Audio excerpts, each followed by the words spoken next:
O presidente do TRE de Santa Catarina concedeu hoje pela manhã uma coletiva para falar dos problemas relatados no dia a dia da votação, no dia exatamente do primeiro turno da votação. Foram 744 reclamações de problemas nas urnas eletrônicas. Todas essas reclamações estão sendo analisadas e serão respondidas individualmente. O presidente do TRE, Ricardo Roesler, disse acreditar que alguns eleitores se confundiram na hora da votação por causa do grande número de cargos em disputa. O TRE já solicitou a abertura de inquérito na Polícia Federal para que sejam identificados os autores das denúncias de fraude nas eleições. Essas pessoas serão intimadas a depor e podem ser punidas caso não apresentem provas. Prisco já está com a gente. Boa tarde, Prisco. Tudo bem, Yudiane, Fernando. Muito sério. E não apenas as pessoas que produziram, mas também as que compartilharam. Verdade. Prisco, antes da gente entrar neste assunto com o seu comentário, vamos ouvir o que disse o presidente do TRE em Santa Catarina, Ricardo Roesler. Como a Yudiane falou, ele voltou a garantir hoje a segurança nas urnas. E diante das notícias falsas que circularam pela internet, ele reafirmou os pontos de segurança para evitar fraudes. Diante da complexidade da eleição, são 6 cargos, diversos números a serem digitados na urna, alguns dos problemas identificados foram a ansiedade do eleitor em querer logo finalizar a votação sem aguardar aqueles sinais característicos da urna. E com isso, em algumas circunstâncias não apareceu a foto, mas todos os votos foram efetivamente computados. Pois é, Prisco, reafirmando a segurança, são 30 pontos de segurança na urna de acordo com o presidente. Exato, ele já tinha nos falado antes do primeiro turno, aqui numa entrevista ao vivo, e depois que saiu também, da garantia da urna eletrônica, O que ele colocou é muito pertinente. Aliás, desembargador da melhor qualidade, Ricardo Roesler, é um magistrado que eu conheço há mais de 20 anos, competente e reto na sua atuação. Agora, eu gostaria de deixar o seguinte, não houve aquele detalhe que apertava um número e encerrava a votação, não foi isso que ocorreu. O que ocorreu é que o eleitor, desavisado, achou que tinha apenas um voto para o Senado. E daí, no segundo voto do Senado, votou para governador. E para governador, votou para presidente, quando achou que tinha mais um. E já não tinha mais. Deixou de votar no segundo para o Senado. Certamente foi isso que ocorreu. Não dá para partirmos da premissa que a urna é fraudulenta. Ora, se tivesse alguma coisa mais substantiva, isso já teria transpirado, isso já teria vazado. Quantas pessoas que estão envolvidas, não só na formulação da urna, mas como na execução e na realização do voto? Claro que é importante o voto impresso. Isso temos defendido aqui, já não é de hoje, há muito tempo.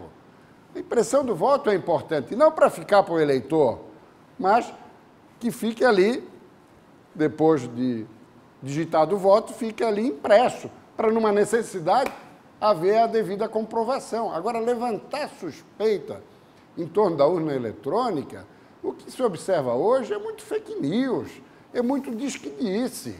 E o presidente do tribunal fez outra observação muito interessante. A preocupação deles era do fake news entre os candidatos, entre os partidos, entre as coligações.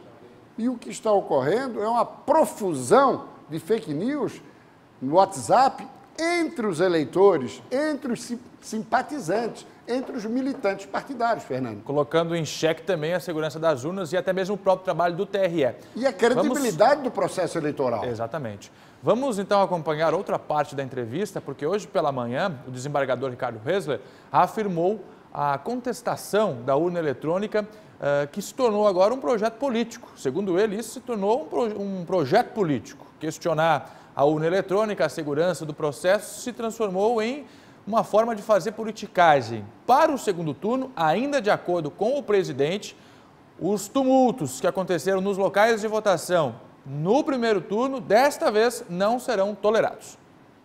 Uma coisa é você reclamar a respeito do mau funcionamento, a respeito de uma dificuldade que você está tendo na hora de digitar o seu voto ou computar o voto. A outra é criar tumulto deliberadamente, né, para que faça parecer a existência de alguma fraude, de alguma teoria da conspiração que esteja aí sendo incitada, ou incitar os outros ao tumulto. E isso será coibido. Isso será coibido. Nós vamos aplicar o artigo 296 e o artigo 297 do Código Eleitoral. Isso, inclusive, pode haver detenção do eleitor que causar tumulto e pagamento de multa, inclusive. Está correto o presidente do tribunal em agir com rigor, porque esse incitamento é que gera essa intranquilidade. Então tem que agir efetivamente no que está pautado a lei, se precisar de detenção.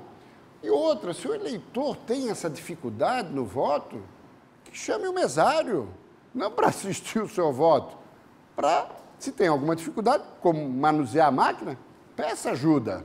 Outro aspecto, a declaração muito infeliz, lá atrás, já deve ter reavaliado essa declaração, de Jair Bolsonaro, dizendo que só não suspeitaria em torno da urna eletrônica se ele ganhasse a eleição. Ah, brincadeira, né, meu caro Fernando? Vamos ver, né? Se ele ganhar a eleição, vamos vale. ver se ele vai contestar também a eleição. Se não ganha, daí não vale. Quem também falou com a nossa equipe foi o juiz eleitoral Antônio do Amaral e Silva. Ele disse que os grupos que trabalham disseminando notícias falsas agem há algum tempo já e utilizam tecnologia avançada. A partir do exemplo da greve dos caminhoneiros, nós temos identificado que há um grupo perfeitamente organizado em produzir esse material de fake news contra o processo eleitoral, na medida em que defendem, por exemplo, a intervenção militar. Já defendiam naquela época e agora mudaram o foco para questionar a lisura da urna eletrônica e defender com isso uma possível intervenção militar. Isso aí eu acho que o juiz foi muito preciso na sua colocação, mas não tem que dar nem muita bola para esse tipo de argumentação, né, meu caro Fernando? Vale lembrar que o Ministério Público Federal também está investindo na investigação de pessoas que estão compartilhando notícias falsas e criando notícias falsas nas redes sociais, tentando mudar de alguma forma o resultado da eleição. Quando eu falei que não tem que dar muita bola, não para a sonora do juiz, evidentemente, para quem está tumultuando o processo eleitoral. Exatamente.